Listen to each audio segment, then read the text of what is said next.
सावन के पहला सोमवारी आ शुरुआत बरहपुर से होता। अब एकरा ले निमन सौभाग्य कलुआ खातिर और कुछ ना होई कि अपना सेवा का बापा। ए बाबा रुआ दरबार में जितना लोग आइल बा सब लोग पापा कृपा बरसाई कि अपना सेवा का बापा फेरी ना नजरिया दर्शन करेला अइले रौरी दुआरिया अब भंगिया धतूर ले अइली पचमे। प्यार आप लोग से बनल रहो। अब भंगिया धतूर आही बाप मारी मौत हमार तो मन कर तो मैं दे दिए नहीं कि भंगिया धतूरा ले अइली पचमे।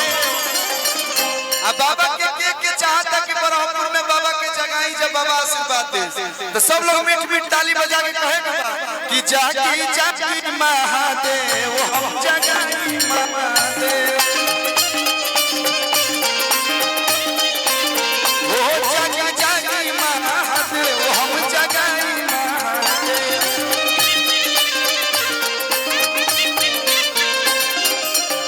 अपना सेवा का फेरी ना नजरिया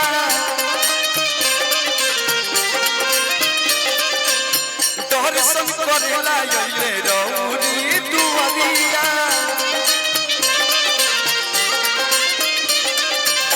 भंगिया धतूरा ले अइले पचमे। बाबा भंगिया धतूरा ले अइले पचमे तो जागी जागी महादेव हम जगाई महादेव।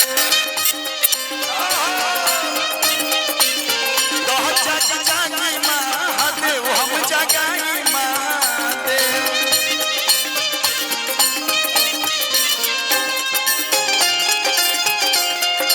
प्रेम से बोलिए बाबा परमेश्वर नाथ की।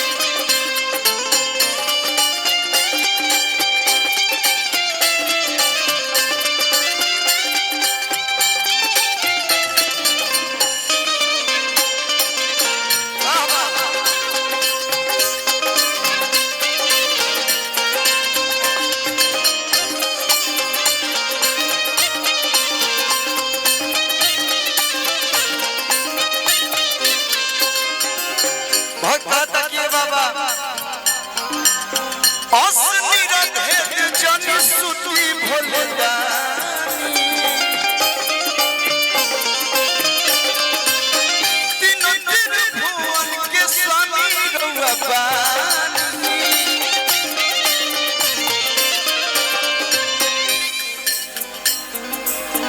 ए रुको आही बाप हे हनुमान जी हे पवन सुत हे अंजनी पुत्र हे बाली हे सुग्रीव हे नल नील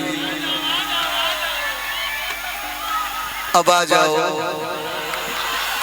झलक दिखला जा झलक दिखला जा तू नीचे आ जाया जाया जाया जाया तू नीचे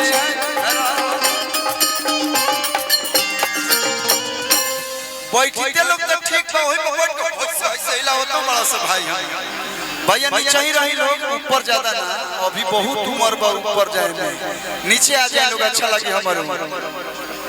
बताओ है कोनवा पे बैठल बा भाई नीचे आ जा भैया माने लगता हमरा के आयो सनी रे भेद जानी सुती भोले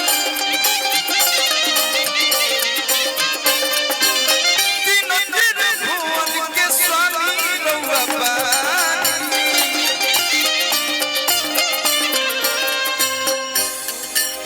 जिंदगी के नैया के पार करी के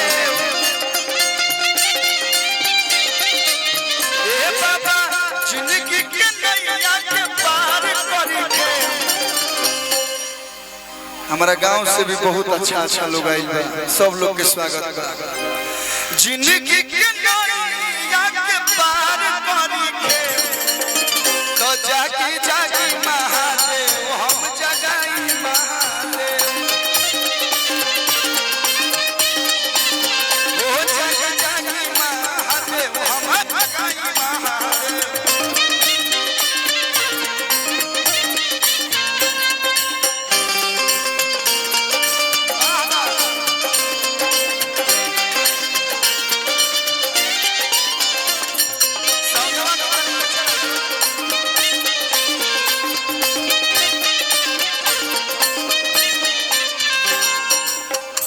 साउंड वाला तो लोग साली सो रह जावे कि तो बोले बड़ा लोग हनिया तनी मनी पीछावा हो जाए लोग नहीं तो अगला उनको मौजे आवत ऐसे ऐसे करे तनी मनी पीछे हो जाए लोग इबादत तबे प्रोग्राम होता।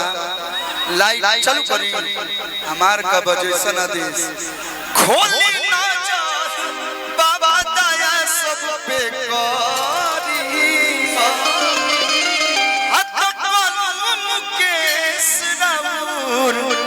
करस गोड़ ढमारी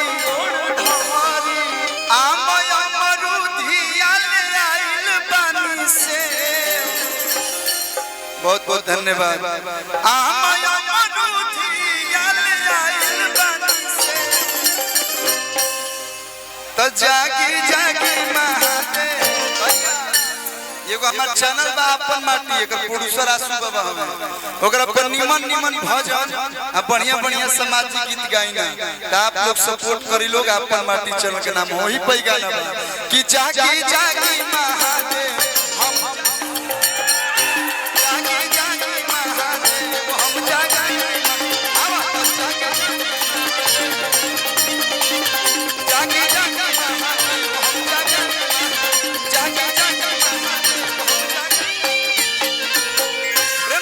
परमेश्वरनाथ की। कितना बढ़िया लगत रो लोग बैठ गइल बन लोग ता बुझाता सीधे हम बाबा के दरबार में गावत निया। एहू लोग हमारे खातिर नु आइल बा बाबा खातिर आइल बा तो निवेदन बा बाप रे बाप ओहो तो प्रेम से बोल दी बाबा परमेश्वरनाथ की। ओम नमः पार्वती पते आई बाबा गुरु बाबा रो बैठ जाए नीचे हूं बैठी बाबा के यहां बैठे के मिल जाते जब चेयर नहीं के खोजे के।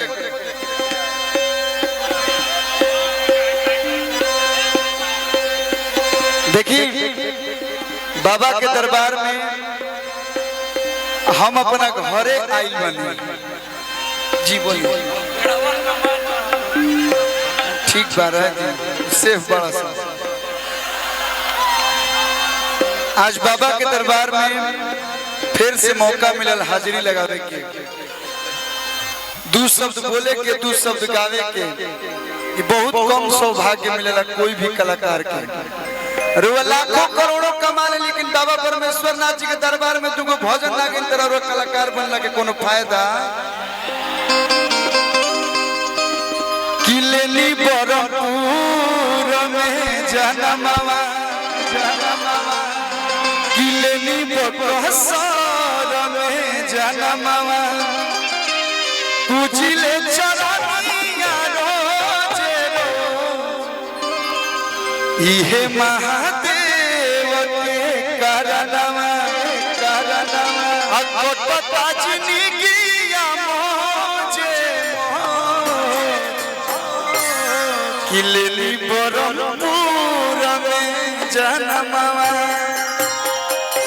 पिछलो साल आयल बनी और एहू साल आयल बनी यानी कि जिंदगी मौज में बा जिंदगी बढ़िया कटता तबे नु कलुआ मंच पाइल बा। आप लोग के प्यार के साथ साथ बाबा के आशीर्वाद बनल रहो और जितना लोग भी बाबा के भक्त लोग उपस्थित भेल बनी लोग सब लोग के अरविंद अकेला कल्लू जी से गोर छू के गोर लागल एक बार ताली बजा के प्यार दे लोग आशीर्वाद दे और सब लोग सहयोग करी लोग। अभी तक कार्यक्रम की शुरुआत भइल बा। एक से बढ़ के एक कलाकार आप सबके बीच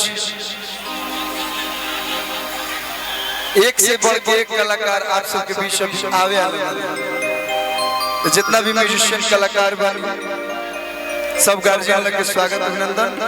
मंच पे उपस्थित सब लोग हमरा से बड़े बने नाम लेम बिहान हो जाए। सब पंडित जी लोग जो मरले वालों टीका वो लोग के प्रणाम बा। आ जितना हमारे साथी लोग आइल बा जे भी कलाकार बा सब लोग के साथ प्रणाम। पुलिस प्रशासन के भी बहुत बहुत धन्यवाद जे आप इतना सहयोग कर रहल बानी, सही कर रहल बानी। अब आई प्यारा सा भजन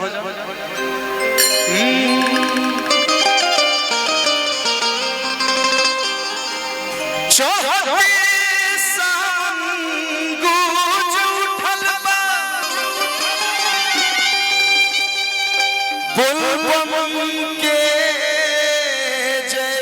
जयकारी हो अब राहपुर में दरबार लगोले शिव भोले